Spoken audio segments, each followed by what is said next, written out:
Good afternoon, everyone. We're so happy you could join us. Did you know that there is always the unexpected?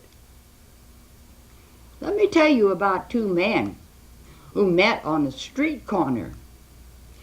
And one of them said to the other, "Where am I?" And the other man replied, "You all are here." And so the other man said, "Well, I must be on the other side of the Mason-Dixon line." True, he was. Well, who were these two men, Mason and Dixon? Were they two farmers quarreling over a bit of land? Well, Charles Mason was a surveyor, and Jeremiah Dixon was an astronomer, and they were hired by the British to survey the land between the North and the South in the 1700s. If you look at the map, you will see it separates the North from the South by the Ohio River and the Mississippi. There were 24 colonies at that time, and perhaps we could name them all, but we're going to go into just the ones between Texas and Florida. And the one that we're really going to talk about is Georgia and the great city of Atlanta. There was a lot of cotton grown around the Georgia and Tennessee states.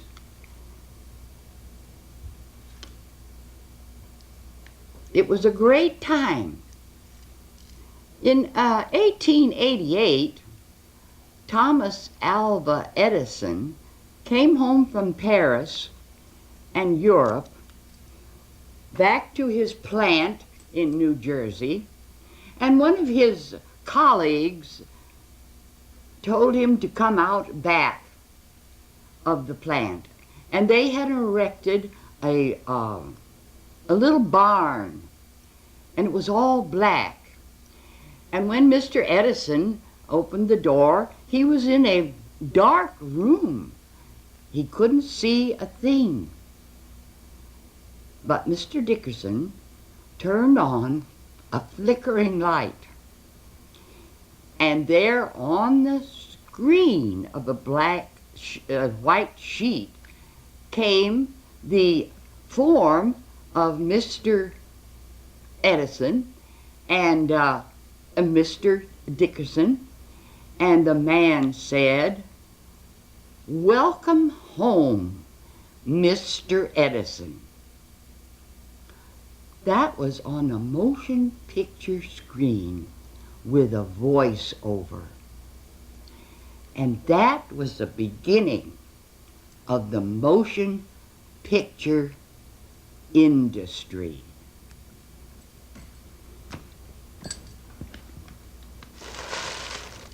Here is the cotton that was grown so lavishly in the southern states.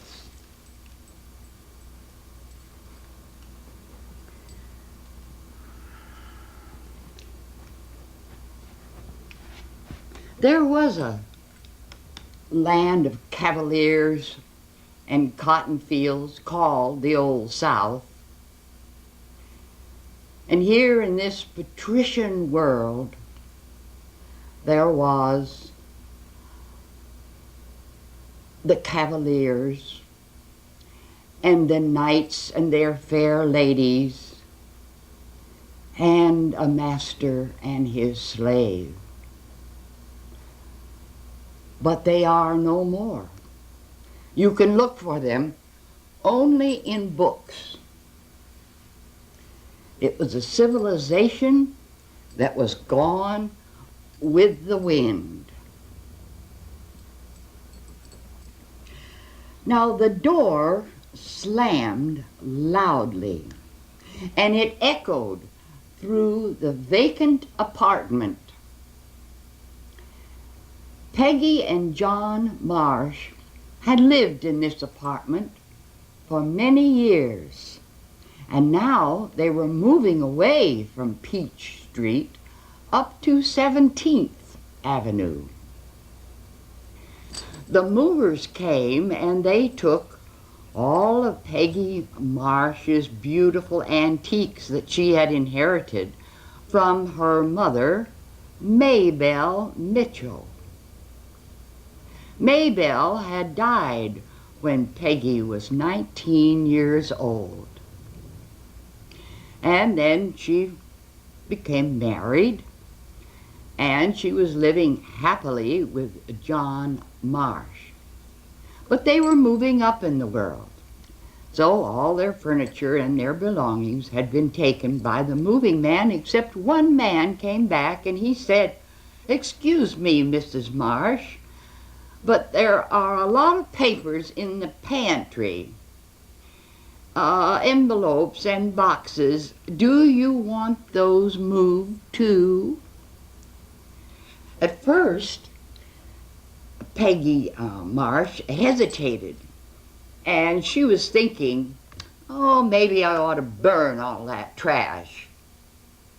But then she said, "No, we'll take it with us." And so he took every scrap of paper that was left in the apartment. Some of the papers were even under the kitchen sink. But he looked around and he found everything, and they vacated the empty apartment. Shortly after that, Peggy decided that she wanted to have a car. And so she and John bought a 1929 Chevrolet. It was not a small car, it was rather large, like a touring car. And they went all over the South. They went to Tennessee and Lookout Mountain, where General Sherman had his troops. Peggy had never told her husband much about what she did in the daytime while he was off to work. But now he was getting an inkling of what she was doing, because she wanted to delve back into the history of the Civil War.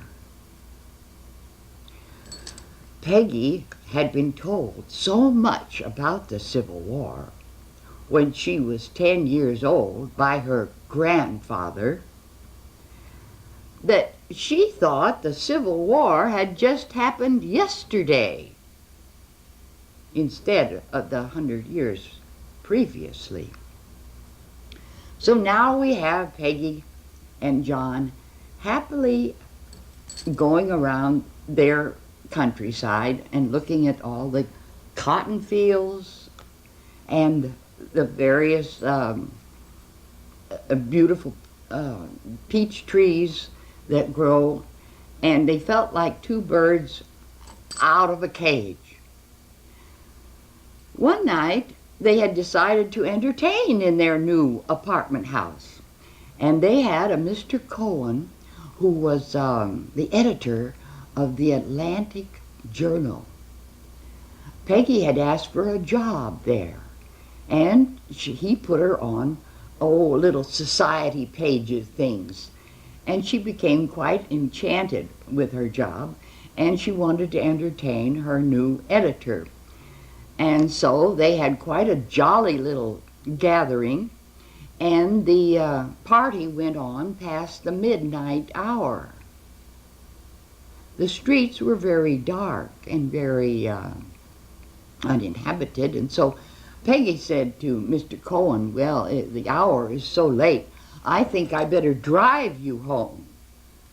Now, she was a good driver, a very meticulous driver. She would put on her goggles, excuse me, and her visor and her gloves, and then she would sit at the steering wheel and start the car very meticulously, and never go beyond, they said, 20 miles an hour. It was almost like standing still. But this night, when they were driving Mr. Cohen home, Peggy noticed in her rear view mirror that there was a car, a racer roadster, coming toward them. And so she thought it was a good idea to go over to the side of the road and stop the car, her car, and let this speeding roadster go on by. Well, she did just that. She stopped the car, but the roadster came and slammed right into them. Needless to say, they were very shook up, and the car was a little damaged. However, Mr. Cohen was not badly hurt, and her husband, who sat beside her on the other side, he had not been hurt. But poor Peggy, her neck was all askew, and she had to go to the hospital, and she really was in very bad pain for many, many weeks.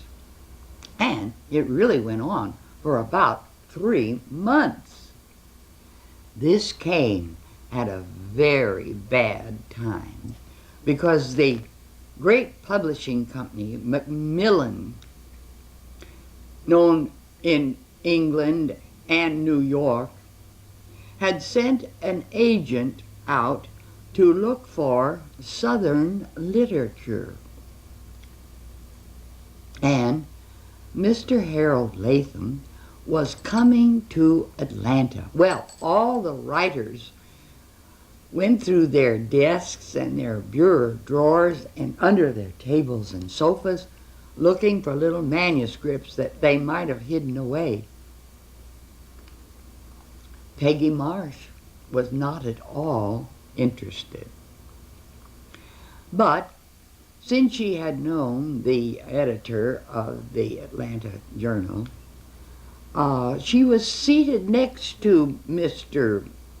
Latham at a luncheon, and he had been told that there was a Miss Peggy Marsh that wrote about the South, and he questioned her about that, and she very decidedly said, "No, no, no, I have nothing to offer you." Well, he was rather disappointed, to say the least. There were many little teas being given, and morning coffees for Mr. Latham. And one day, since Peggy had the big car, she was taking a group of the ladies home after a tea, and one of the young, very young girls, who thought she was the writer of all writers herself, she thought she was very, very good, and one of the other girls said, I've heard that Peggy Marsh has been writing some things. And the young girl said rather snobbishly, "Oh, Peggy Marsh, she couldn't write a cat's paw. She just is too frivolous. She wouldn't be able to sit down for 5 minutes and put anything on paper. Oh, no, no, no. Peggy Marsh is not one that could write anything that Mr. Latham would want to look at." Well, Peggy Marsh stopped the car, and she told all the girls to get out of the car and be on their way. And she went home, and she went into her room, and she went under the bed and under the mattress and under the many ashtrays that were scattered around the apartment. And she got together all her manila folders and her pages and pages of manuscript, and she took them down to her big car. And I mean, it was quite a load, at least 70 manila envelopes. And she put them in the back seat of the car, and in the front seat of the car, and on the floor of the car. And she took them all to the hotel where Mr. Harold Latham was staying. She went into the lobby. She took up the phone, and she said, "Mr. Latham, this is your little friend, Peggy Marsh, and if you will meet me in the lobby, I have something for you." Well, Mr. Latham was packing his suitcase, and he was ready to leave for New Orleans. But he did take the elevator down to the lobby, and there sat Margaret Mitchell, also known as Peggy Marsh.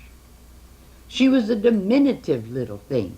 She was only 4 feet 11 inches. She sat on an antique sofa, and on each side of her were the piles of manuscript that she had been writing. It almost hid her from his view. But he approached her, and she got up, and she said to him, "Take the damn things before I change my mind." And she went out the door.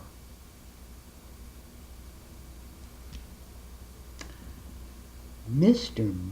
Latham was so surprised that he did get a porter, and he told the porter and the help around there to collect all those manuscripts, take them to the railroad station, and put them in his private compartment, because he was on his way to New Orleans, and he was in quite a hurry.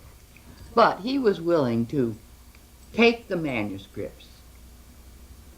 And as the train went through the night, and his little night light was on over his compartment, he started to read. And it said, her eyes were green. Her skin was as white as a magnolia blossom, because it had never been touched by the sun. All good Southern ladies wore little lace gloves to keep the sun rays off their delicate skin. And then there was the land. Oh, Mr. Latham.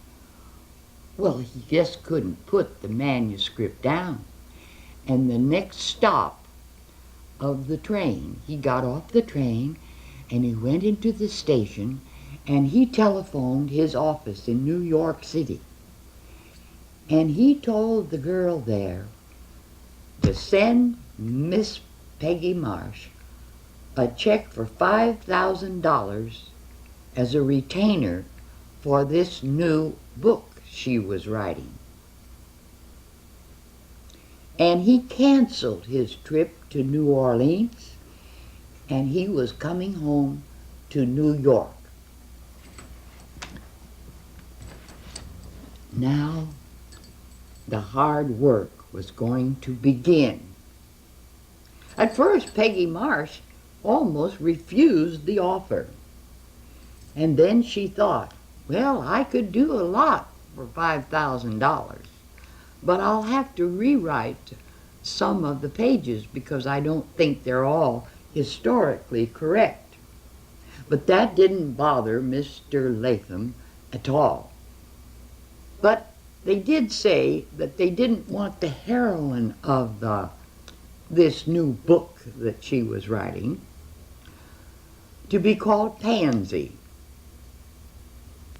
So the first thing they did was to persuade Peggy to change the name of the girl in the story. And Peggy thought for quite a while, and then she came up with the name Scarlett. Scarlett O'Hara. And of course, we've known her as nothing else for all these many years. And then there was the title of the book. What was she going to name it? Well, she thought for a while, and she came up with the idea of almost the last line of the book, tomorrow is another day. No, no, said the editors in New York. There are already 15 books with the title of the word tomorrow in them. So tomorrow is out. Then they thought of another title called something about how rough the road is. Tote the heavy load. And they thought that was too sorrowful looking, too sorrowful and too dreary. And so one of the ladies in the office said, all of the things that are written in the book are gone. Where did they go? And someone else said, yes, the campfires of the soldiers and the smoke has been blown away by the wind. Gone. Forever. So they came up with the title, Gone with the Wind, by Margaret Mitchell.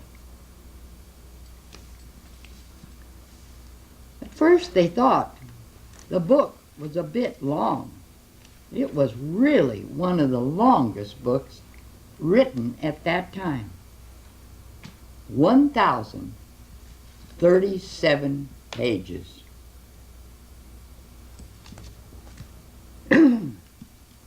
They started out publishing 6,000 copies.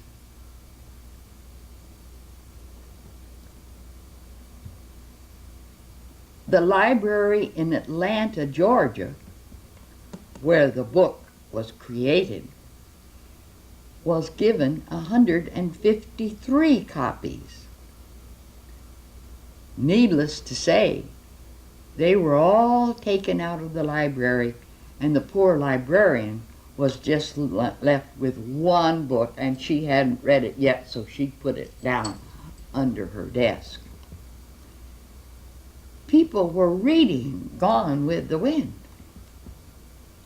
6,000 copies? That was nothing. It finally came up to 60,000 copies. And it was being read all over the world. The Japanese translated it. Oh, but what about the copyright? Did these countries, Norway, Sweden, Japan, China, any of them pay for the right of this book? No, they had not. And this infuriated Peggy Marsh. She wrote letters. Corresponding was her media. However, when she wrote to Japan, they just wrote back and they said, "So sorry, we can no do, but we will send to you a geisha girl." Not the geisha girl, but a doll. And they did. They sent her a beautiful rendition of a Japanese girl with the Oriental costume. But that did not satisfy Miss Mitchell. In those days, artists and book writers were not protected by all this copyright law. Since then, they have learned a lot. All right, so we have the book, and then there was a girl from Dallas, Texas. Her name was Williams, and she read the book, and she was going to see if they couldn't be made a movie of it. And she didn't just hang around. She got on the train, and she went to Atlanta, and she knocked on Peggy Marsh's apartment door and declared to her that this book would make a wonderful movie. Oh, Peggy Marsh said, no way, oh, no way could we make a book out of a movie out of a book with 1,000 pages. So, here we are. Well, Miss Williams didn't stop with the denial of Peggy Marsh and her husband. She went right ahead. And she talked to a man in Hollywood, many producers in Hollywood, as a matter of fact, Warner Brothers and 20th Centuries. But then there was a man with a lot of foresight, and his name was David O. Selznick. He had his own studio and his own production company. And this Miss Williams persuaded him that perhaps he should look into getting the rights to make the motion picture Gone with the Wind. And it's all about the Civil War and that period. Well, he immediately got on to the idea, and he got the book, and he literally memorized it. He knew every character. He knew Mammy, and he knew Miss Pittypat, and he knew Rhett Butler, and he knew Scarlett O'Hara. And all he had to do was to get the cast together and make a motion picture. Well, he told Miss Williams to get a hold of this Peggy Marsh person and give her $50,000 for the rights to make the movie. Well, although she was now swimming in money from the receipts of the book, there was a great compensation there. But now this other bait was flung at her, and she thought, well, that sounds very exciting. Yes, I will accept a retainer of the $50,000 for making of Gone with the Wind. Well, it went like wildfire all over the United States who was going to play all these beautiful parts. Of course, there was nobody but Clark Gable or Rhett Butler. They didn't have a heroine. Every actress in Hollywood tried out for the part, including Katharine Hepburn and Bette Davis and whoever was around at that time. But no, Mr. Selznick wanted a new person, someone fresh and someone young and someone with green eyes. And none of these older actresses just fit the score at all. So, the search was on. Oh, and Eleanor Roosevelt, who had also read the book, and this was her time of living, and she wanted her colored maid to be in the movie because she thought she'd be a perfect one for one of the characters. And everyone was very, very interested. And finally, everything started to shape up, and they built a great set on the back lot in Hollywood of Atlanta. All the little streets and all the railroad station. The railroad station was there. And then, of course, they had to set the whole set. They had to set it afire because there was the burning by Sherman's army and the munitions that were installed there for the war. And so while he was burning Atlanta, it had gotten that far. He hadn't had an actress yet, but they went ahead and had the scenes shot before they even had some of the actresses cast in the parts. And it was on the set of the burning of Atlanta that David O. Selznick met his star, Miss Vivian Leigh. Had the look of Scarlett O'Hara. She was just like a porcelain doll. Her skin was white, her eyes were green, but she had the fire of a scarlet. Now she was British, and this caused quite an uproar with the Americans actresses that also wanted to play the part. However, David O. Selznick had the vision, and so he just fell in love with this beautiful young lady. Now we have the problem of the making of the film, and one of the problems with Margaret Mitchell was that the plantation that they called Tara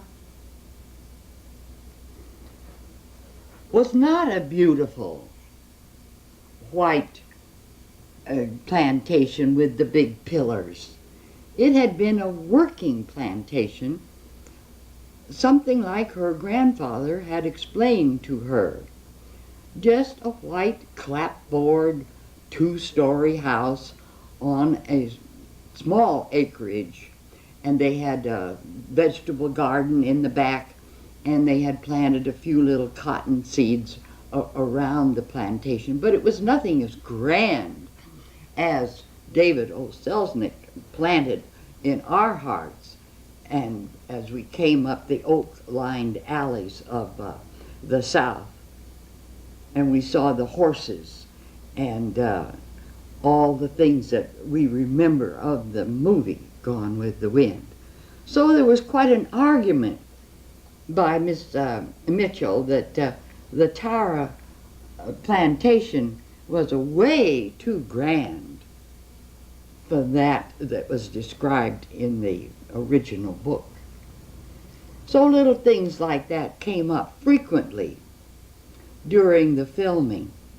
However, when the movie was completed, and it was to come out in December of 1939, and the premiere, of course, was to be in Atlanta, Georgia. All the stars were arriving at the station. Red Butler, played by Clark Gable, Miss Leigh, and of course Olivia de Havilland, the lovely Olivia de Havilland, and the other stars, Leslie Howard, Well, Peggy was just, enamored by all of this, and she lived right across the street from where they were going to have a gala luncheon at the Piedmont Club. The Piedmont Club is still in Atlanta, and it's a very elitist place. Well, one of the secretaries that were taking charge of all the stars and everything said that there'd been a terrible mistake. That Clark Gable was already out at the Piedmont Country Club, and it was only 3 o'clock in the afternoon. What to do? We have to have somebody greet him in our hospitable Southern way.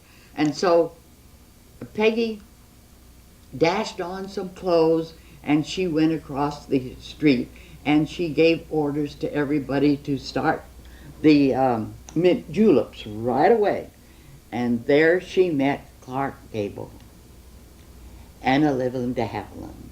And they had a wonderful time that afternoon. And then the premiere was to be at night in the movie house. So late in the afternoon, she dashed back to her apartment, and she put on her evening dress, which she didn't care anything about, but her husband had insisted that she be dressed for the occasion. And he had chosen for her a beautiful pink tulle, a net dress, and she had the long white gloves. And she had a beautiful, it was December, so it was a little chilly, and she had a beautiful white fur stole. And she had little bows in her hair. Now the photographers and the other troops that came with this large amount of publicity were just astonished that here was this little diminutive 4 foot 11-inch childlike creature that had written this huge 1,000-page book. She was seated between her husband and Clark Gable in the audience. And of course the music came up, and the credits went on the screen, and the voiceover was the beginning of the picture, that there was a land of cavaliers and cotton called the Old South. By the way, there had been 17 writers on this movie. Margaret Mitchell did not write the movie. Her ideas were taken, and then the words used in the script were written by writers of stage and screen, many of whom did not satisfy Mr. David Selznick, so he fired them and he hired them, and then he'd fire them, the ones he hired, and he had a jolly good time. But on the credits, you will find the names of the writers. Anyway, it was a very eventful, exciting time for not only Atlanta and Margaret Mitchell, but for the whole world. So then the excitement died down, and the war was coming.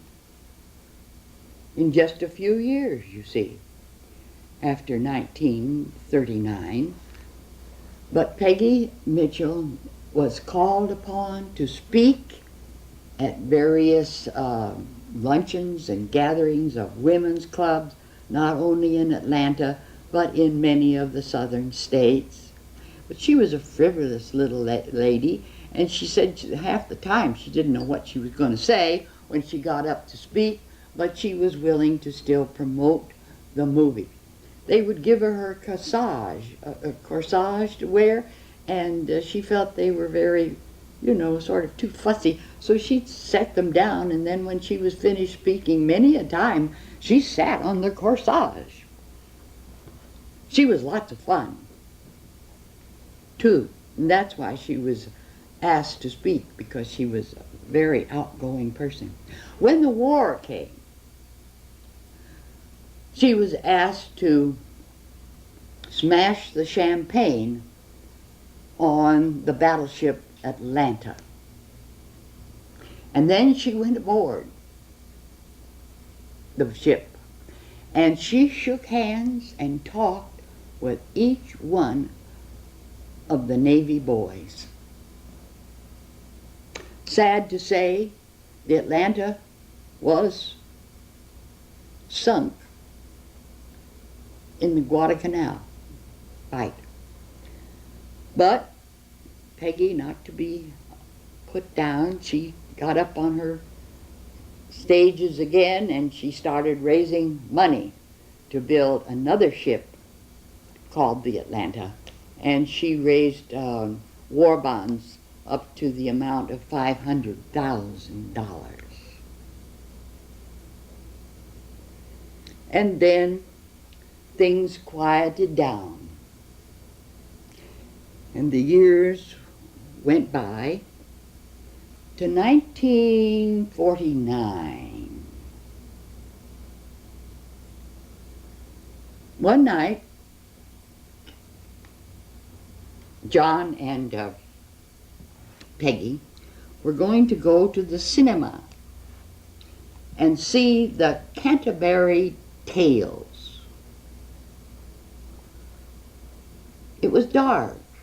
They had decided to go to an evening show, and they had parked the car across the street from the theater.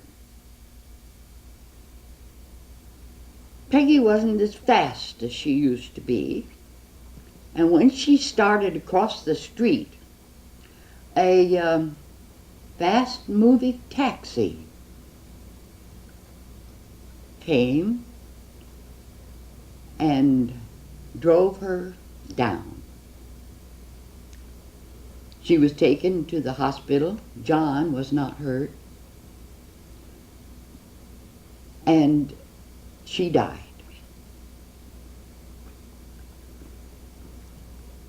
A young woman, really.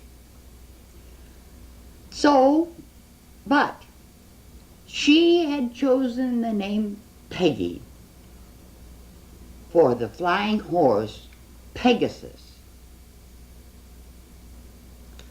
So she will really fly and soar forever. Thank you for being with us.